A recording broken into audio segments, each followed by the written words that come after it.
سلام زخبركم فتوات بيسبنا الشانل كم يتخونوا لمون كم تلمود بس تفعلوا زعباتات مسيكم الله قدمي إيجنز شانل نخعبي إذا فيديو معنا وحدة نخبت صح لايك شير كومنت بعبيد ما سبسكرايب بمقباره جمروا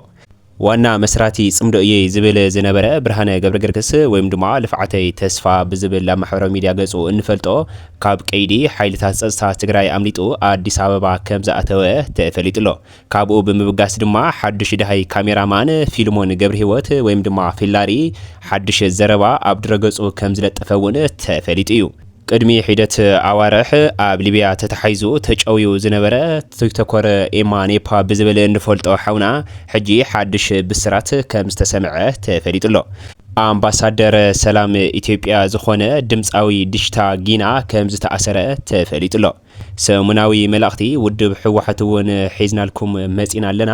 እዚኦምን ካልኦትን ዛዕባታት ናባኹም ክነብለልኩም ኢና እስካብ መወዳእታ ድረስ ሓቢርኩምና ክትጸንዑ ዕድመና እዩ برهانه قبر قرقس لفعتي تسفى بزبل النفولتو كاب قيدي حيلتات صصتا تግራይ ናብ አዲስ አበባ መምላጡ ተፈሊጥሎ ነጣፋይ ማሕበራዊ ሚዲያ برهانه قبر قرقس የማናይ ኢድ ውድብ ሕወሓት ዝነበረ ምዃኑ ኩሉ ዝፈልጦ ሓቂ እንትኾነ መራሒ ጽምዶ ኮይኑውን ምስ ኣወል ስዒድ ብዙሕ ሸርጉድ ዝበለ ኮይኑ ኣብ ከይዲ ብዛጋጠመ ዘይምትእማን ግና ሙሉእ ብሙሉእ ምስ ካድረታት ሕወሓትን ኣመራርሖምን ዘይምቅዳው ኣጋጢምዎም ምንባሩ ዝፍለጥ እዩ ጽምዶ ከም ዝተጨወየ ኣብ ዘርኣይ ፕረስ ቀሪቡ ከም ዝገለጸ እውን ዝዝከር እዩ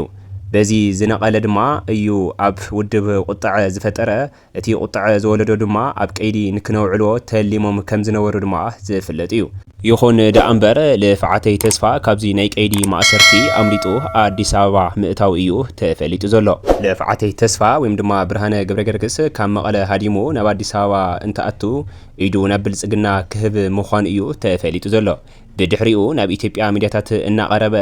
ግምት ተባሂዎ ዘሎ ቃለ መሕተት ክህብ ከም ዝኽእልን ኣብ ጽምዶ ዘሎ ሚስጥራት ክዝርዝሮም ከም ዝኽእል ኣብ ኣስመራ ዝተዓዘቦ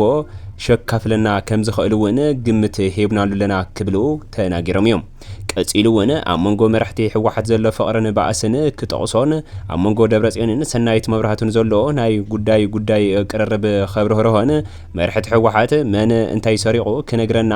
ኣብ መንጎ ፈትለን ዓለምን ዘሎ ኣፈላላይ ክንንገረን ሓበሬታ ከፈትለን ኣብ ዓለም እንመን ከም ዝወስዱ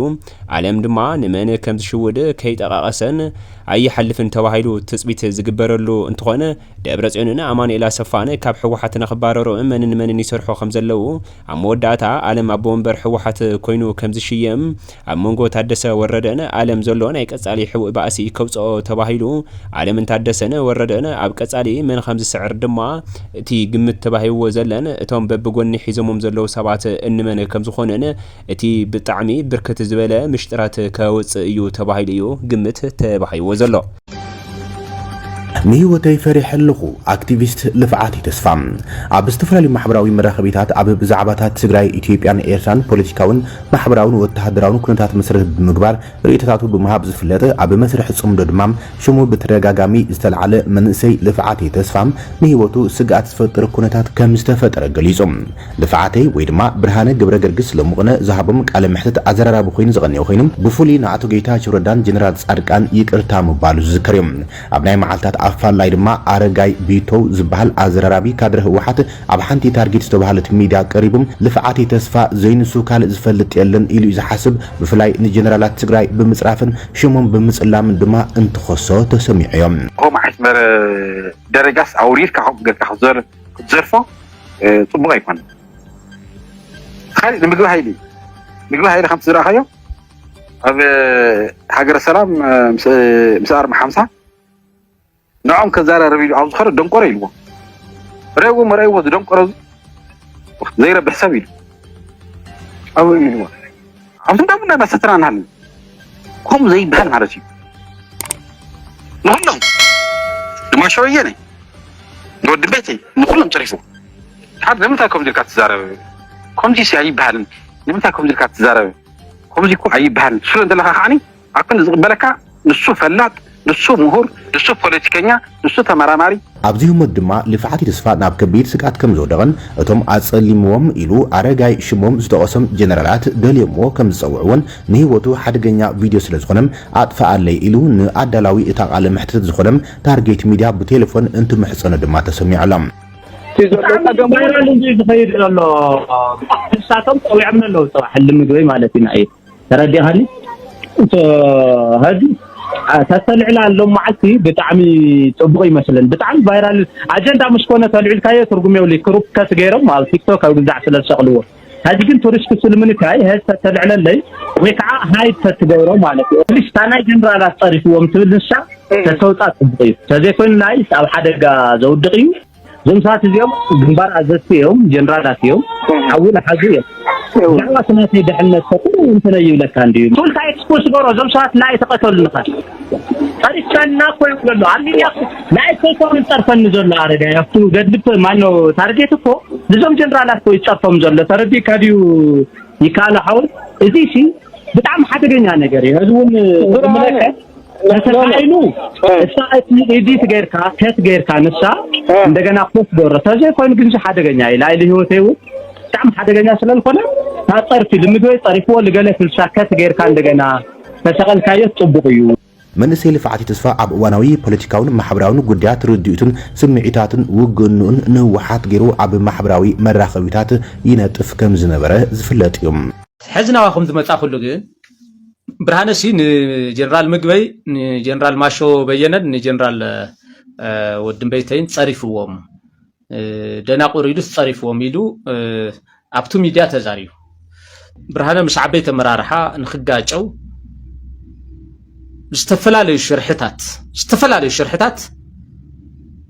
يفحصلو يري ارغاي ناي وعلي يكون انت زربا برهانه سي لزوم سلسته جنرالات دناقور يدوم يلو خزارب كلو ميديا كونسيكونس ونه يفلطن تزرباو ناي وعلي يكون بسو لا اختو زلا اخو زرباي جيلكا ناي برهانشم اصلم مس زوم جنرالات جيلكا ابا اسو غلغليلو زلا اخو تولو خوي تزاريو طعمي زحزنيو كاوتو بتعم زغرمني اتي بعال ميديا خمزي لستزارب حلفنته يسمعك كانديو لايون خيطيكا زي الكادي خيلكا خي حتتكاسي ناي حدا وغن طرح سمعي خاص كمي غيركا لاو سوشيال ميديا تقالحو زوم ساعات زيوم ግንባር መራሕቲዮም ጀነራላት እዮም ላዕሎት ወታደራዊ መራሕቲ ኮይኖም ሓዊ ኣብ ኢዶም ዝሓዙ ናሓዊ ዝዝዙን እዮም خلای خال تناتي دحنتك اي تحسن دي لمتاي زي حساب ودي تاي عينت حلفنا زي سمعو طعم زغرم قولع مخانو حسابو تግራይ ኣብ ከምዚ ዓይነት ሆነታት ያው ዲቃ ዘላ ነሰብ ናይ ዋዕል ፖለቲካዊ ቅዋም ክሕዝ ከሎ ንተሰብ ንምጽላም ሽማሽም እናብካ ተቀነታት ገለ ወፍር ምክያድ እዚ ዝተለመደ ናይ ትግራይ ባህሊ እዩ እዚ ነገር እዚ ተጠውኹ ይለሎ ሓደገኛ ሆነታት እዩ ብጣዕሚ ሕማቅ ነገር እዩ ዩቲዩበር አዝኾንኩም ወን ነገራት ፖስት ቀድም ምግባርኩም بدنبي تشيك خطغورو فيريفاي خطغورو لكم هذا ولا زي الكادا يلكان يلكواس مجمريا قدم بوست مغار سلايس كحتن نير وي كعل خلتينا خغاطمنا خكاتعنا ينير ولا ان لا رغايمبر شو الكاتوا هي يبحال يالو الكاس كبوست يغبر غيغاي تشيك مغار ادلاي قنصال غوجله يدليو قنصاري غوجله متياشس يدليو يلو سبسانه سبصحفي لمون فم سيركوليت خغورو تراي سلازي እዚህ ፍጹም ጌጋ እዩ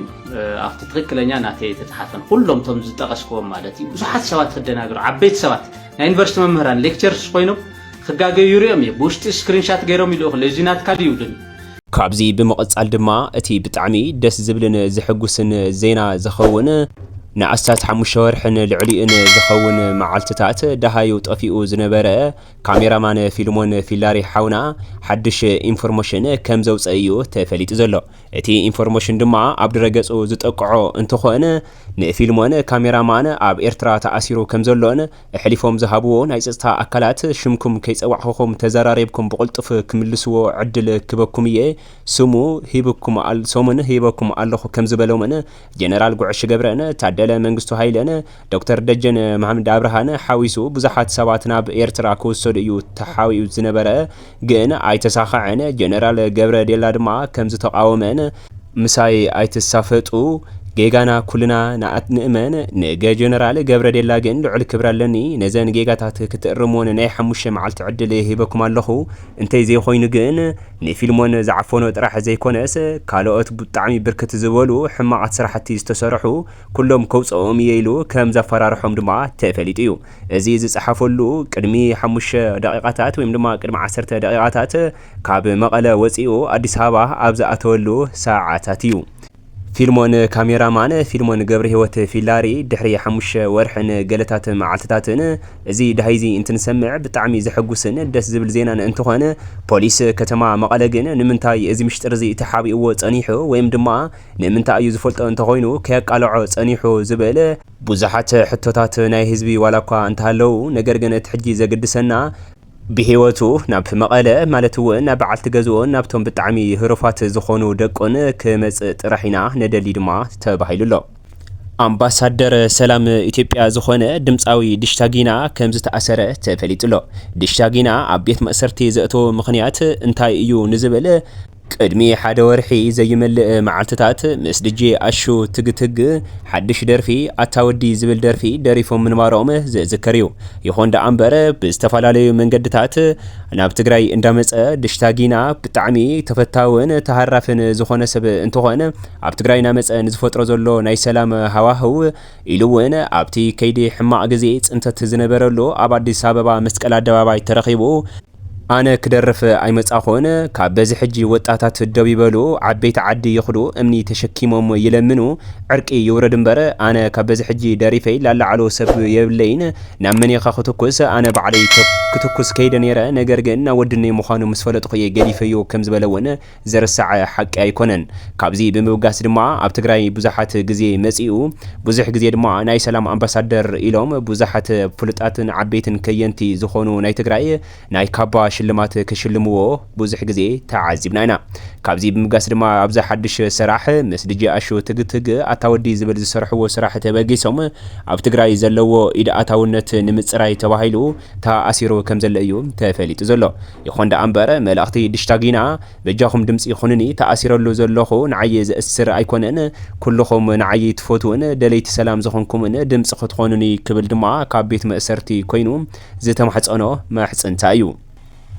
እዚ ቲክቶከር ሓውና ኤማኒፓ ዝበሃል ካብ ትግራይ ወፂኡ ብዙሕ ፈተናታት ኣጋጢምዎ ነይሩ ተጫዊውን ነይሩ እዩ ሎሚ ግን ተስፋ ዘለዎ ነገር ተሰሚዕሎ እንኳዕ ደስ በለኩም ኤማ ሓውና ተማሊ ናብ ሊብያ ዋና ከተማ ትሪፓሊ ትበሃል ኣትዩ ኣሕዋትና እውን ከም ዝተቐበልዎ ተፈሊጡሎ ክገርመኩም ናይ ትሪፓላ ንክትኣተው ልዕሊ 1 ሚልዮን ብር እዮም ዝሕተቱ ዝነበሩ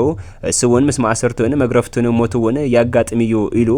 ካብ ሕዚ ብዙሕ መንገዲ ጽቦዮ ዋላኳ እንተኾነ ንዝጸለዩ ገና ባሕሪ ክቐጽል እዩ ኣሕዋተይ መንገድኹም ኣምላኽ ይባረኸልኩም ኣዴና ማርያም ድማ ተሓልውኩም የማሓወይ ናብ ዘለኻዮ ሰላም ክትኮነልና ኢና ንምነይ ኢሎም